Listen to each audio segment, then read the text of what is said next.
أعوذ بالله من الشيطان الرجيم.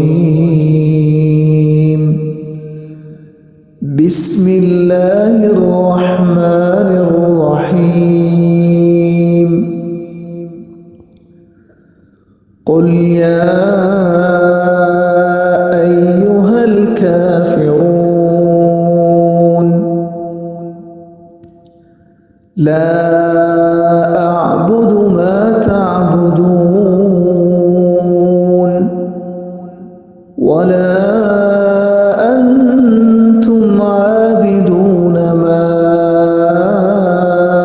أعبد ولا أنا عابد ما عبدتم